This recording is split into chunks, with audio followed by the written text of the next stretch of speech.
very important decade of the last century.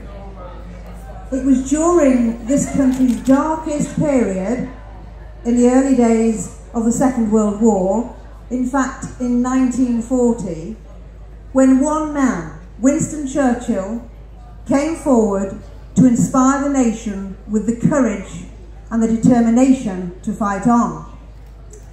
But that's not before he had many battles with his inner self. He was under immense pressure from the wartime cabinet to strike a deal with Adolf Hitler, which in effect would be to surrender to Nazi tyranny. Thankfully, his perseverance, conviction, and his independence, along with a keen sense of history and his physical and emotional resilience, eventually led our country to victory in Europe. Ladies and gentlemen, girls and boys, will you please give a warm welcome to the Right Honourable Wartime Prime Minister, Mr. Winston Churchill.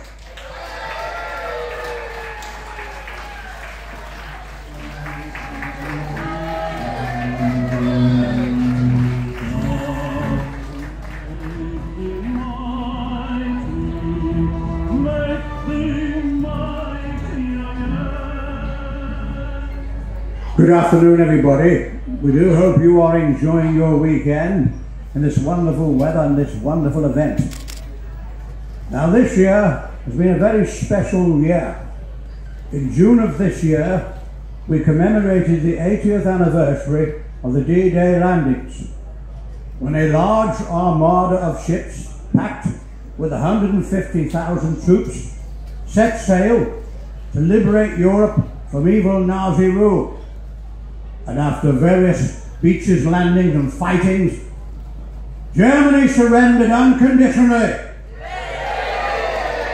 Germany surrendered unconditionally.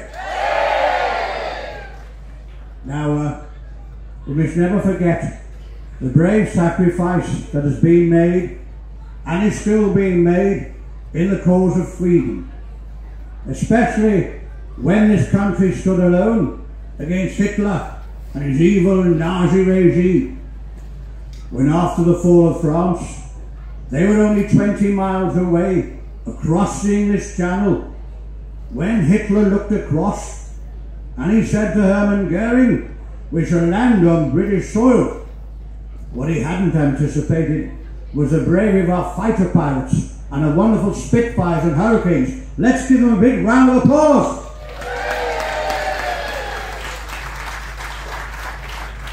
Never in the field of human conflict was so much show, by so many, heard of so few.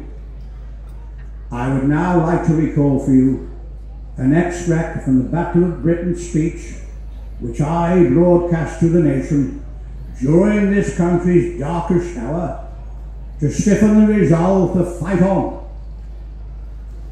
I speak to you as your Prime Minister, and above all, the cause of freedom. We are now threatened with a planned invasion by the Nazi tyranny. We will not yield to Hitler's greed for world domination. So now it's come to us to stand alone in the breach and face the worst a tyrant can do. We are ready to defend our native land from the invasion by which it is now threatened. Shielded by our navy, our airmen from above, we await undismayed by the impending invasion. Perhaps it might come tonight, perhaps it might come next week, perhaps it may ever come. But be the ordeal long or short, we shall seek no terms, we shall seek no parley. Hitler has not yet been withstood by a country with a willpower equal to his own. We shall defend every village, every town, every city. We'd rather see London laid in ruin than tamely submit and be enslaved. I am bound to state such facts and inform our people of our intentions, and thus reassure them around us lies the strength of the Royal Navy and the protection of our airmen.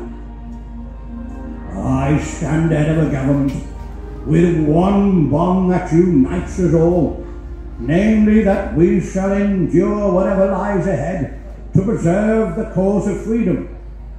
You ask, what is our policy?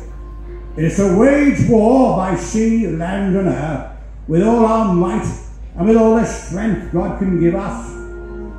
To wage war against a monstrous tyranny never surpassed in the dark and lamentable catalogue of human crime.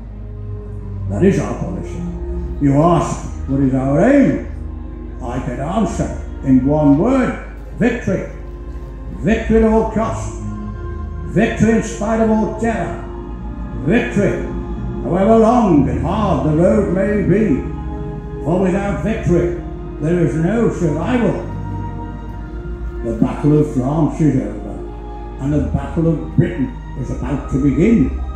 Soon the whole fury and might of the enemy will be turned upon us. We have before us an ordeal of the most grievous kind. We have before us many long months of struggle and of suffering. I have nothing to offer but blood, toil, tears and sweat. We shall go on to the end. We shall fight on the seas and the oceans. We shall fight with growing confidence and with growing strength in the air.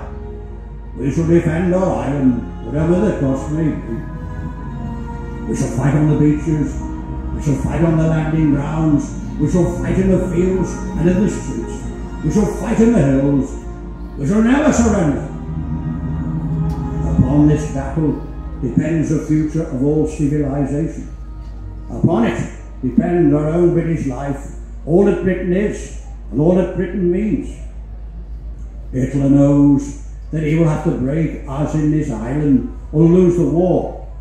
If we can stand up to him, all of Europe may be free, and the world can move forward and abroad and stand it at length.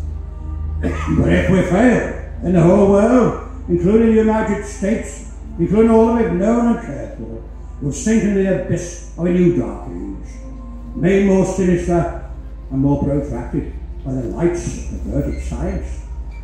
Let us therefore brace ourselves to our duties, so bear ourselves. The British Empire and its Commonwealth last for 1,000 years. Men will still say, this was their finest hour. Advance Britannia, long live the cause of freedom, and God bless you all. Thank you.